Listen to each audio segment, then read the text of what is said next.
Okay, there's a number of small communities up in the Santa Cruz Mountains that were areas that were logged in the 1800s.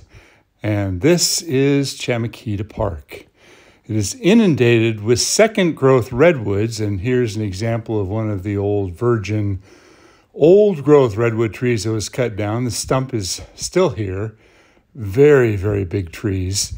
The second growth trees, most of them are over 100 years old, but they've reached really significant heights. Many of them are well over 150 feet tall. And because this is a community that has now become people's homes, it used to be a vacation home site back in the 1920s, but now people live here full time. People have learned to live with the redwood trees, but they oftentimes live in a negative way. They build up walls next to the trunks of the trees. They compromise the root system by putting in hardscaping. Foundations, roads, underground utilities, and you name it. Some of these buildings are so close to the trunks of the trees, I'm surprised that they haven't lifted as many foundations as they have. I'm sure there's a lot of damage going on that people don't even recognize. And there's also some Douglas fir trees in here that have grown quite significant. And unfortunately, the Douglas fir is one of the species of trees that has more problems. The redwoods, for the most part, are hanging in there, but the fir trees, they're dying from the fir beetle. This is really cool. This is a stump that was cut off a long time ago, and the mother tree has root grafted to that stump, keeping it alive, and so it completely grew all up and around it. Unfortunately, this tree is in an area where a driveway was cut out. There's yet another stump that has been kept alive by the other trees. Now, I did a closer inspection of this fir tree, and I see that a long time ago, something fell on it and damaged it, or maybe it was construction. It was kind of on a hillside, so I think it was a tree must have fallen down. And I looked at it closely because we had some really significant wind and rain events this year, and there is evidence of some movement. You can see the cracking in the soil all the way around.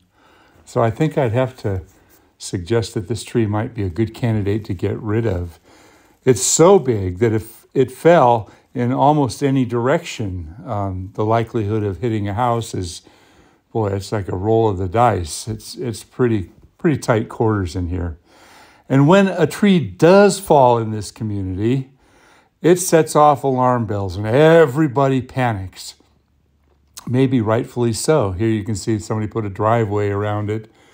Now, there's a lot of amazing people that live up here, and I commend them for living in the forest. There's a redwood tree that gets topped off every year for the use of this antenna. It was just loaded with spur marks. Interesting.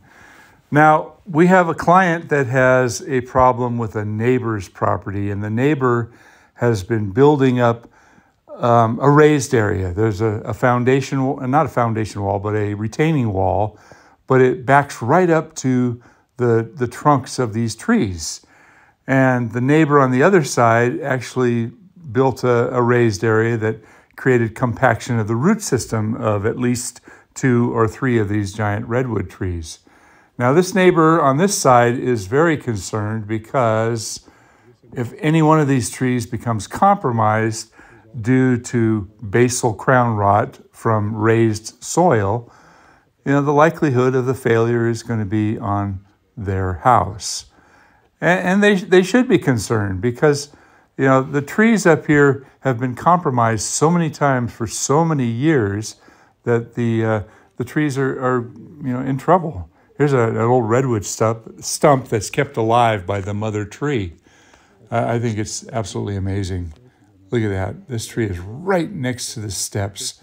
So who knows what kind of compromise happened to this tree's root system in the past.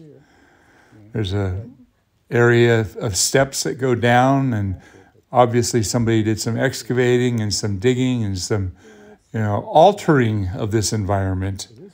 But, you live with the trees in the forest, You have to respect their root system and not try to own it. Now, this tree was recently cut down. This is also in the environment. And I wanted to show you just how much decay is in this second growth redwood tree. I mean, there's areas of weakness that are so weak it's just falling apart.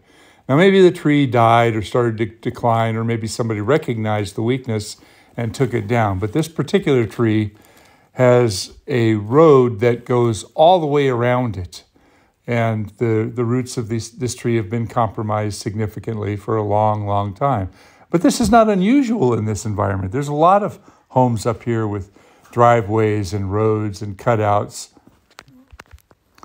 Now, what I was showing you in that community were second growth redwoods in a native environment. Nobody irrigates up there. But when you bring a redwood tree down into the urban environment and plant it in an area where it gets full sun, extra irrigation, good soil, they oftentimes grow too big. So think twice about planting redwoods in an urban environment. Big mistake.